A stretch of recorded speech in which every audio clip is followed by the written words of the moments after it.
안녕하세요, 여러분. 반갑습니다. 연희의 새곡식입니다. 그동안 에피타이저 맛을 너무 오래 맛보다 보니 혹 질리지 않으셨는지요?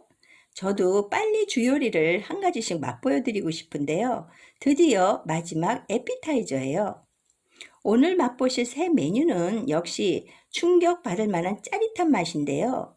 후 3년 반 마지막 나팔 불 때 있을 셋째화예요. 애청자 여러분, 26년 나팔절 휴고가 있은 후 어떤 일이 벌어질까요? 큰 지진이 일어나 성 10분의 1이 무너지고 7천 명의 사람들이 죽게 되어요, 세상에. 그리고 이 땅에 버려둠을 당한 자들이 있는데요. 휴고되는 것을 보고도 하나님께 영광을 돌리는 거예요, 글쎄. 이들은 입맞은 자들로 대환란 중에 하나님께서 예비하신 피난처로 도망하는 자들인데요. 그곳에서 3년 반 동안 양육과 보호를 받는 자들이랍니다. 이들은 야곱의 남은 자손, 하나님의 종 14만 4천을 말해요. 그리스도께서 시온산에 재림하실 때 맞이하는 자들이고요. 새곡식에서 말하는 하나님의 종이란 종교 지도자나 교회 목사님 등을 말하는 게 아니에요. 살짝 힌트를 드리면요. 아담 이후 유대인과 이방인 중에서 믿음의 증거를 받았지만 성령의 인침을 받지 못한 땅에 속한 교회 율법 공동체를 말해요. 후 3년 반 시기에는 적그리스도가 등장해서 42달 동안 일할 권세를 가진다는 거 기억하시죠?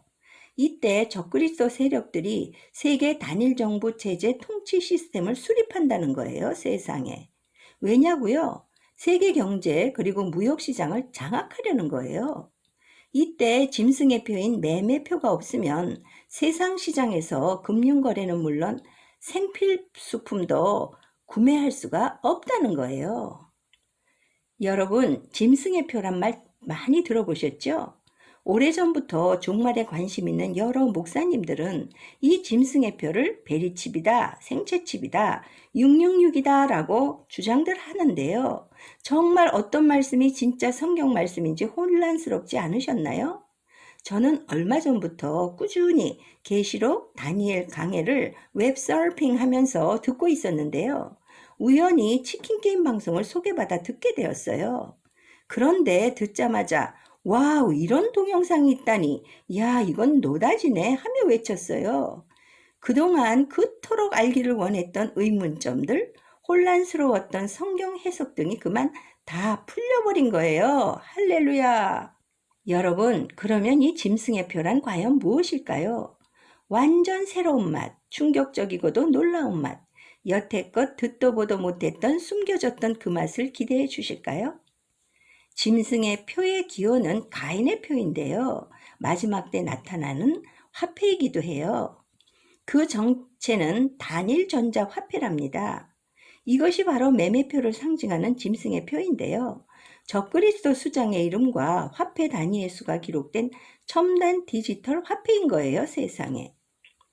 적그리스도는 자신의 이름이나 고유번호가 입력된 매매표를 제작해서 모든 사람의 손이나 이마에 삽입하는 시술을 받게 한다는 거예요. 정말 끔찍한 일이 아니에요? 그래서 누구든지 이 매매표를 가진 자만이 물건을 살 수 있고 금융거래도 할 수 있다는 거예요. 자, 이분 누구시죠? 네, 세종대왕이에요. 그리고 숫자 보이시죠? 1만이란 숫자요. 화폐 가치가 1만이란 뜻이네요. 대부분 목사님들은 짐승의 표를 666이라 하면서 666을 받아서는 안 된다고들 하잖아요. 영화에서도 이마에 666이란 숫자를 붙였더라고요. 그러면 이 666의 진짜 의미는 과연 무엇일까요? 알고 보니 666이란 짐승의 수, 즉 사람의 수를 말하는 건데요. 율법 이전 시대, 율법 시대, 그리고 복음 시대의 짐승의 자녀를 말해요. 쉬운 말로 아담 이래 뱀의 자손의 총수를 말하는 거예요. 이건 역시 생명의 새곡식에서만이 맛볼 수 있는 메뉴랍니다. 앞으로 공중휴거 후에 본격적으로 이 짐승의 표를 사람들의 이마와 오른손에 받게 하는데요. 그러면 과연 이 짐승의 표를 누가 받게 될까요? 어린 양의 생명책의 창세 이후로 농명되지 못한 자와 짐승의 우상에 경배하는 자들이에요. 만약 받지 않으면 핍박과 괴로움을 받기 때문에 너무도 자연스럽게 받게 되는 거예요. 마치 흰신을 너무나 당연하게 투여하는 것처럼요. 여러분, 흰신이 짐승의 표가 아닌가 논란이 많은데요. 혹시 걱정하시는지요? 현재 흰신 패스는 짐승의 표가 아니에요. 그러나 살짝 힌트를 드리자면요. 머지않아 있을 세계 단일 정부에서 사람들에게 매매표인 짐승의 표를 받게 하기 위한 사전 준비 단계임은 틀림없답니다. 이와는 반대로 누가 이 짐승의 표를 받지 않을까요? 짐작이 가시죠? 네, 하나님의 계명과 예수의 증거를 받은 땅에 속한 종들과 선지자들이에요. 이들은 남은 자로서 이마에 천사로부터 구원의 표, 즉 입맞은 사람들인데요. 끝까지 우상에게 경배하지 않는다는 거예요. 그러나 여러분, 이걸 받지 않고는 도저히 살아나기가 쉽지 않겠죠? 그래도 이들은 하나님께서 광야에 예비하신 피난처로 도망가서 후 3년 반을 잘 양육받고 보호받게 되어요. 그러나 끝까지 거부하기 때문에 적그리스도와 거짓 선지자인 두 짐승의 세력들과 심한 영적 전쟁을 하게 되어요. 그 결과 많은 순교의 피를 흘리게 된답니다.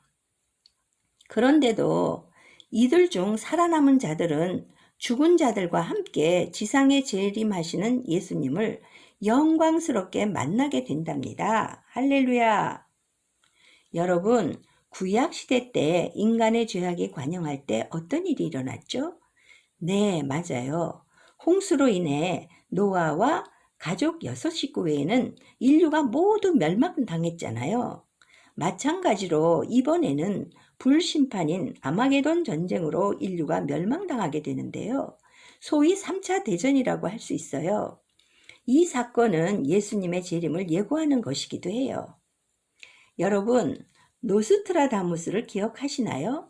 저 어릴 때 노스트라다무스가 1999년 7월 인류의 종말이 있다기에 참 무서웠어요. 그 두려움 때문에 더 하나님의 뜻을 구하며 살았던 것 같아요. 그런데 휴고도 지구 멸망도 내 평생 동안 아무 일도 없었던 거예요. 다행히도요. 그렇다고 아예 그런 일이 과연 앞으로도 없을까요? 이번에도 또 속는 거겠지? 라고 하실까봐 걱정이 되네요.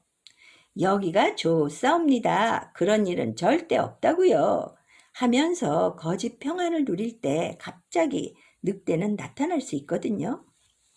시청자 여러분, 그러면 그 어마무시하고도 전무후무한 마지막 아마게돈 전쟁은 언제쯤일까요? 2029년경이 되겠어요. 놀라셨나요? 아니, 우리 살아생전이라고? 말도 안 돼! 하고 손사래를 치시는 분도 계시네요. 그러나 여러분, 믿건 안 믿건 그건 여러분의 마음인데요. 어떤 분들에게는 그냥 믿어지는 것이 참 이상해요. 성령의 인침을 받은 창세전에 택함을 받은 생명책에 기록된 하나님의 아들들에게는 그냥 믿어진답니다. 그것이 은혜예요. 드디어 7째 천사가 대접을 퍼부을 때 적그리스도의 세력들이 전쟁을 일으키기 위해서 아마게돈이라는 곳으로 왕들을 모으는데요. 세상 나라의 군대와 하늘나라의 군대가 서로 싸우는 전쟁이 일어나게 되어요. 왜 일어날까요? 이것은 하나님 나라의 통치자로 오실 그리스도께서 아마게돈 전쟁을 통해서 세상을 심판하시는 거예요. 누가 대상일까요?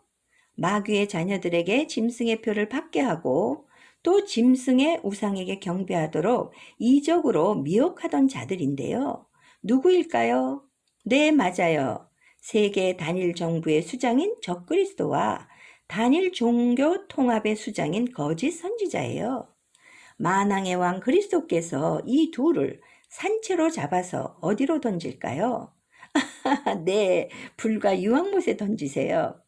또한 천사가 그들의 우두머리인 용을 잡아보니까 글쎄 바로 우리를 늘 괴롭히고 미혹했던 예뱀 마귀요 사단인 거예요. 여러분 믿기시나요?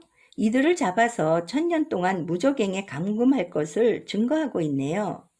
와우, 그래서 이 땅에 최후의 바벨탑으로 세운 세상 나라를 멸망시키시는 하나님의 시간표예요. 그리고 26년 나팔절 때 공중 들림 받지 못하고 버려진 남은 자들 있잖아요. 이들은 일곱 재앙의 불재앙인 아마게돈 전쟁의 대환란을 통과해야 하는데요. 야곱의 11형제의 단을 예표하는 율법의 공동체들이에요. 왜 대환란을 겪어야 하냐고요? 합당한 열매를 맺어서 구속함을 받는 대속죄일의 정결한 성물이 되어야 하기 때문에 이들은 굵은 베옷을 입고 이 기간 동안 자기의 죄를 애통해하며 회개한답니다. 할렐루야. 여러분, 마지막 메뉴인데요. 과연 주님의 지상재림은 언제일까요? 정말 궁금하시죠? 놀라지 마세요. 아마게돈 전쟁이 끝나고 얼마 있다가 2029년 대속죄일에 오신답니다. 할렐루야. 만왕의 왕이요 만주의 주이신 그리스도께서 백마를 탄 하늘에 있는 군대들의 호위를 받으면서 시온살에 재림하신답니다. 이때 누구와 함께 올까요? 네, 맞아요. 나팔절의 성물인 공중에서 혼인잔치로 한 몸으로 연합을 이룬 거룩한 신부들이 예수님과 함께 내려와요. 그리고요, 그토록 끔찍한 전쟁 중에서도 살아남은 자들이 있다는 거예요, 글쎄. 그 살아남은 자와 그 무덤에서 부활한 자의 총수인 14만 4천의 하나님의 종들이 시온산에서 예수님과 그의 신부들을 맞이하게 되어요. 할렐루야입니다. 애청자 여러분, 그 이유가 어찌 될지 궁금하지 않으세요? 살짝 맛보여 드릴게요. 시온산의 하늘나라 통치권자로 오신 그리스도께서는요, 만왕의 왕으로 아들들과 종들과 함께 1000년 동안 이 땅에 있는 시민들을 다스린다는 거예요. 그 이후에 백보자 심판이 있고요.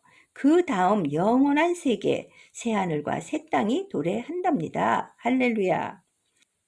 그동안 희미하고 막연했던 장래일들과 하늘나라를 거울을 보는 것 같이 뚜렷하게 보게 되었어요. 그래서 이 사실을 나만 알고 있을 수 없어서 이렇게 나팔을 불게 되었습니다. 애청자 여러분, 마지막 에피타이저 메뉴 맛이 어떠하셨는지요? 신선하고 정말 놀라운 맛이기는 한데 너무 처음 맛보는 메뉴라 낯설지는 않았는지요? 그래도 자꾸 맛보시다 보면 얼마나 이 생명의 쇠곡식 메뉴들이 몸에 좋은지 아시게 되어요. 다음 시간부터는 본격적으로 주 메뉴를 한 가지씩 소개해 드리려 해요. 기대가 되시죠? 지금까지 연희의 쇠곡식이었습니다.